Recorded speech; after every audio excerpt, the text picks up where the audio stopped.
Alright everyone, today I'm working on this Homelite pressure washer. It's a vertical one, so the pump's on the bottom and engine runs great, but the unit has almost no pressure.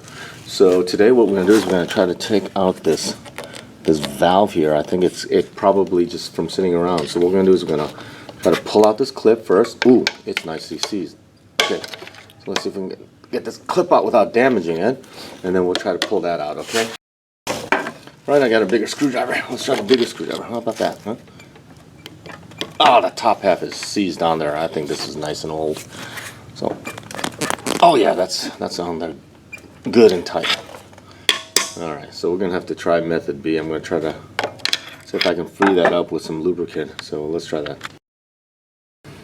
Alright, got the pin out. I took a little bit of lubricant, but I'm afraid this is going to be now pretty much seized in there. So let's see if we can go in here. What you want to do is try to get under here and then pry that out as best you can from one of these sides here. I can't even get the plastic off here because it's stuck, but I put some PB Blaster in there. So let's see if we can loosen that a little bit. And I'm working around here with the screwdriver and trying to loosen that up.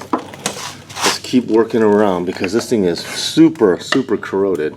It's a little loose now, but it's super corroded. So we're going to keep spraying and keep working that out, okay? Okay, looks like I'm almost got it. There it is. And that is pretty crusty, okay? And that spring, oh yeah, it should be a spring. As you can tell, it's not moving freely. So what we're going to do is we're going to try to clean that up and make that move freely so that, but look at all the corrosion on that. That is nasty. So we'll clean out everything, we'll clean the bore out, and we'll try to get it back together, and let's see if we get some pressure back on this old machine. Okay, hopefully you can see that, but inside the bore here, it's covered in crud. So what I'm going to try to do now is to use this little straight tool and clean out all of this corrosion, and then clean it out with some little bit of brake clean, possibly. Hopefully we can get it all. We can all get it out of here. But I want there to be a nice sealing surface inside, because I have cleaned up the pressure thing, and it works pretty well now. Clean up the inside of that.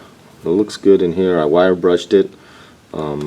And lubricated everything, and I think it works the way it should, but we're going to test it a little bit. You can tell I cleaned the inside, everything. I lubricated the O-rings with a little bit of dielectric grease. A lot better than what I took out, but we're going to get that to that in a little bit. First, we got to get in here and get that cleaned out, okay? So let's see what I can do.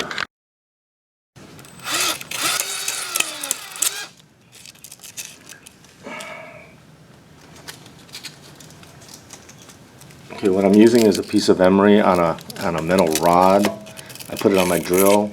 I'm just running it real slow so that, you know, I'm not going to chew it up, but I'm just going to oops, fell off. Okay. Alright, so I ran the tool in there. And then now I'm just finishing it up by hand in here. Just making sure that I get all of the crap out if I can. But there's a lot of rust in here, so we'll do our best. But I just want to make sure that the mating surfaces are about as clean as they can be. And then we'll just go from there. But running a little emery cloth in here off my finger.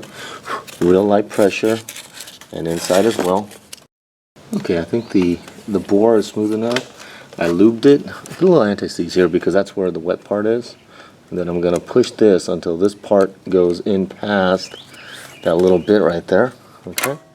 And it should just fit right in there without too much hassle. Let's see, I gotta get a little further than that though. Still got a little bit of. There we go. Alright, let's push it in with the screwdriver. Let's see if I can get it in a little further. There we go, a little bit more. That's just a little bit more to go in. Let's see, tap. You know that's gonna go in just a hair more because. All right. I got a screwdriver. I punched it down. You can hear it. It's bottomed out. Now I'm going to try to put this dumb pin in by tapping it without bending it, I hope. Using a small hammer here. There we go. And I think that's seated too. Okay. Okay, there we go. Okay, that's seated, and then that should be good. Now we're gonna go outside. I'll put the cover on it, and we'll test it. Okay. Okay, I got the water hooked up, and it's not on. You can see it's spraying. Okay. So what we're gonna do is we're gonna start it up, and like I said before, the engine works great. So we'll just turn it on. Choke.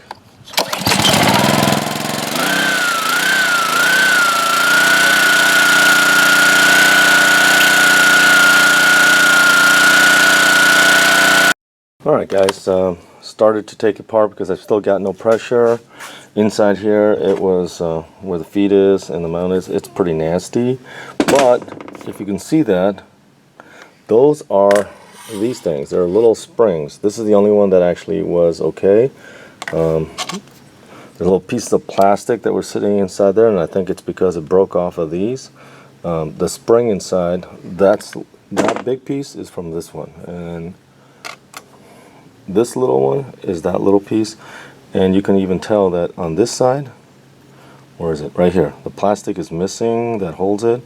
So I'm going to see if I can get a replacement of these, or I guess if we can't, then the pump itself is bad. So it's one of those situations where, hey, you know, this was stuck, but it wasn't the root. It wasn't the total root of this problem. So we'll see what we can do now. Alright, I did a quick search of these check valves, and these are about $17.